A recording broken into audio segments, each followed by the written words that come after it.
Happy Tuesday, happy Tuesday, happy Tuesday. This is Forrest out in St. Louis, wrapping up the month, wrapping up the month, wrapping up the month. Yes, yes, yes, yes, yes. Absolutely excited to roll into July. Looking forward to the holiday weekend coming up here. It's going to be really, really cool to celebrate Independence Day. For all of you that absolutely love America, a lot of the freedoms that we have today are a direct result of Independence Day. So, who am I? My name is Forrest Knight, social media marketing strategist out here in St. Louis. I love helping people succeed online and grow their small businesses. And I'm on a mission to have more empty refrigerators. So, two things to have a better and more explosive July than you had June. Some of the things that I know in just being in sales, and I say this all the time, these two things alone, if you're at a point, and let me ask you a better question. Let me ask you a question. Do you struggle with feeling like you never know where you're at in your sales process in terms of how many sales you have, where you're at? You sort of feel like, hey, I don't know where I'm at. I don't know what I need to do to reach my next goal. Well, if that's you, these two things right here I'm going to share with you are probably going to change it up a little bit. So very, very quickly, not going to keep you long. It's late. So check this out. Two things that are very, very important that you must do. It doesn't matter if you're going from June to July, July to August to September, whatever it is. These two things are very, very important for every single person to do, no matter what you do, is to track and measure.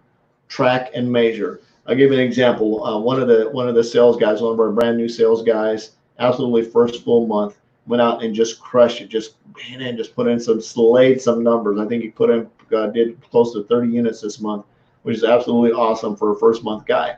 The biggest challenge is at the beginning of the month, I said, hey, you probably want to start yourself a spreadsheet. Well, it's the end of the month. He still hasn't started a spreadsheet. So the biggest challenge he's going to have is two things. One is he has no idea what his numbers are, right? He just doesn't know. He doesn't know how many people he sat down in front of. He doesn't know how many people he did presentations for. He doesn't know how many people said no. He knows how many people said yes because he had those number of sales, right? So, hey, Kwan, thanks for swinging by. So I saw your cool little computer thing you got with your wings on your laptop. That looked pretty cool. I saw that on one of your posts today. So very, very cool. So his biggest challenge is, although he had, I think, pretty close to 30 sales, I don't remember his exact number, and just kudos for him, but coming in as a green pea, out of the blocks, head down, hustle, fired off, did absolutely wonderful job. So huge to Jamel. You really crushed and do it if you're watching this. Absolutely awesome first month. Way to just step up and bring some big game. And the challenge to anyone, it doesn't matter how long you've been in sales, if you're not keeping track of where you're at, and there's several reasons why you need to do this. One is it doesn't get you in a psychological funk of thinking you're doing more than you're really doing, right? So what I would suggest, and this is things that's really helped me, is one is you set up your day. You set up your daily method of operation, whatever that is for you. That's your day. It doesn't matter what I'm doing. It's your day. You need to know what you're doing first thing in the morning. Okay, I'm gonna make phone calls from this time to this time. I'm gonna send out texts from this time. And you don't mess that up. If you need to have a time before you actually do anything else, before you talk to a customer, because once you get in customer mode, I know once I'm in customer mode, nothing else is getting done, right? I'm not doing any follow-ups. I'm in customer mode. I'm talking to the customer. I'm going through the sales and closing process. I can't do anything else, right? There's nothing left to be done. So it's very, very important as you go through your sales process, you need to look at your month. And you need to look at your month every day. And at the end of the day, you need to close out the day. Okay, how many presentations did I do today? And I do that. We actually have a report. How many presentations did I do today? How many of those presentations were basically yeses? And out of those yeses, what did we generate for profit? It's a very, very simple process. So in the sales process, and it's track and measure, right? It's track and measure. So you know that you greeted one person that walked in the front door. To say you're in furniture sales or car sales or boat sales or whatever kind it is. It's basically you take floor traffic. And let's say you talked to one person, you sat down, you did a presentation, you got a 0. You need to write that down. You need to put it on a spreadsheet. And this is going to do two things for you. A lot of people say, well, I have a contact management system. Your contact management system sucks. I can guarantee you that. I haven't found one yet that's absolutely any good at all. And most of them are horrible. Your best contact system is going to be a Google Doc spreadsheet. So put them on a Google Doc spreadsheet. And people say, well, I'd write it in a notebook. Put it on a Google Doc spreadsheet, because you can see it and you can move it around and you can access that anywhere. And if you happen to lose your notebook, you're sort of toast, right? A Google Doc spreadsheet doesn't matter if you lose your laptop, it's still on Google Docs. So you put them on your spreadsheet. So the month of July, so the very first thing you do on your July, and if you have a little pocket calendar, if you want to keep it around, or maybe open up a little deal for each day and put how many people you talked to, how many presentations you did, how many sales you got. And of course, you can also have follow-ups on there, how many text messages you sent out, how many phone calls you made, whatever you need to track on that particular day, you need to have that on a day. And you do that every single day. So you know at the end of the month, you made this many phone calls, you sent out this many texts, resulted in this many appointments, resulted in this many people showing up, resulted in this many presentations, resulted in this many sales. And if you do that every single month, month after month after month after month, you'll be able to step back in about 90 days and you're going to be able to take a look at that, and you can actually graph it, saying, okay, based on this, I started here, and the more presentations I did, the better I got. The more close I did, the better I got. So eventually that closing ratio is going to close the gap. So where in the beginning you may have had to do 10 presentations to get a sale, maybe now 90 days down the road you only have to do 7 presentations to get a sale. Then maybe you'll get down to 4 presentations to get a sale. Eventually, by tracking that, you're going to know you're not going to psych yourself out to thinking like, oh man, I've talked to 52 people today, when actually you talked to one person. It felt like you talked to 52 people, right? So when you track and measure everything you do, when you're looking at your day, go, oh man, last week I talked to 52 people. I greeted 52 people. I did 35 presentations, and I ended up with 15 sales, right? And you know that as a number, you can look at it and say, okay, wait a minute, how can I control this number? Now, things that you can't control are basically, especially if you're in a retail environment, how many people are going to walk in the front door? Now, you can get on the phone and you can make phone calls all day, but you can't control somebody answering the phone on the other end. You can send out text messages all day long until you're blue in the face, but you can't control how many people are going to respond back to your text message. Now, there are some gimmicks that you could throw into text messages to get people to reply back to, like, hey, reply back to this text message, I'll give you $50, right? You're not going to do that because everybody's going to reply back. So in terms of reaching out to people, you just don't know how many people are going to respond back. The same thing goes in the network marketing space, right? You can prospect all day long. There's millions of people to reach out to. You can have the coolest prospecting message. One thing I like to say, you can't say the wrong thing to the right person. You put that prospecting message in their inbox. Hey, think about, you was wondering if I'm expanding my business in the area, blah, blah, blah, product, service, opportunity, ask them if they're open, and you go through that and you put that in their inbox. But you need to track and measure that. You need to know how many people you reached out to every day. You need to know, okay, so when you step back and look at your week and go, wow, okay, I felt like I actually prospected 150 people and only reached out to 75. Maybe that's why maybe that's why I didn't have such a good customer week this week.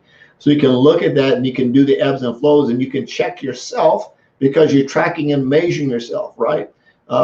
Very, very important that you do that. So if you want to have a better July than you did June, or if you want to have a better August than you have July, sit down first thing tomorrow, and it doesn't have to be pretty. Just start with something. So how many people did you talk to?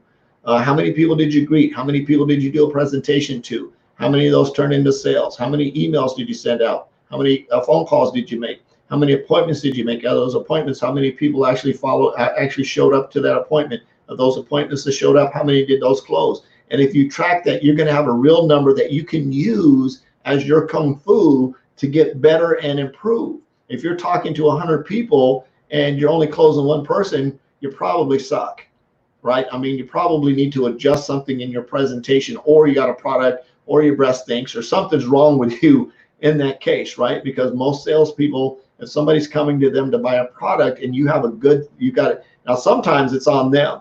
If you're talking to the wrong person, right? If you're talking to the wrong person, Grant Cardone says this in one of his trainings. He was talking about, who's it easier to sell a car to? Somebody that's riding a bus, walking down the street, riding a bicycle, or driving a car. The person that's easiest to sell a car to is somebody who already has a car. because they've already gone through the experience. They understand the importance of having a car. They understand what the lifestyle means to them. So it's a lot easier to sell somebody a car that already has a car than somebody that doesn't.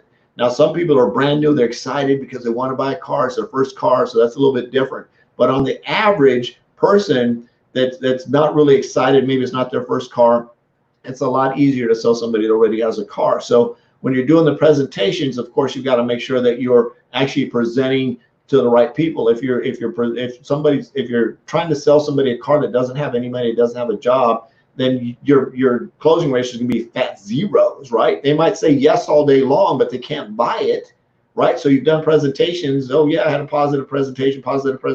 No, and that goes with anything. If you're prospecting out on social media and you're reaching out to people, let's say for example, your product is to make your hair more blonde, right?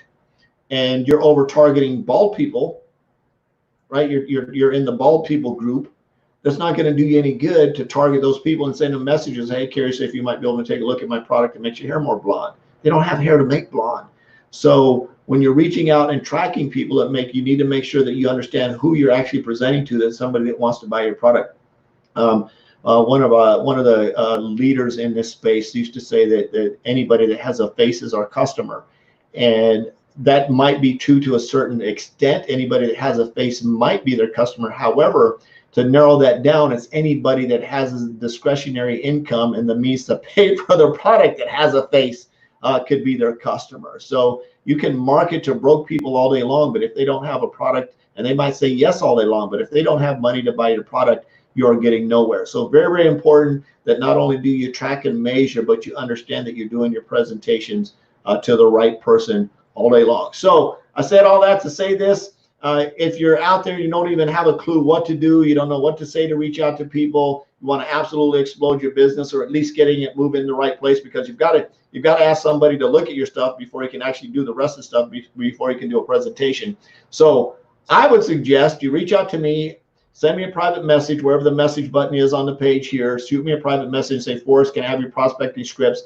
I'll get the prospecting scripts to you, because that's actually the first step. You got to reach out to people and ask them if they're open. Once they say they're open, then of course you can send them a presentation. Then you actually have something to track, right? You know how many times you sent something out. You know how many times somebody watched the presentation, you know how many follow-ups you did, and you know how many that converted into a sale. So if you like those prospecting scripts, you're ready to sort of take step one and get on the process of tracking and measuring everything you do, shoot me a private message or get those scripts out to you. This is Forrest out in St. Louis. I love you. Jesus loves you. There's absolutely nothing to do about it. Go out and make an extreme impact. No more empty refrigerators. Peace out. We'll see you tomorrow. Bye-bye.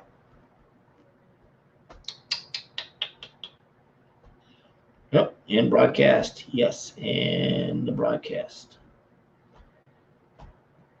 Bye, y'all.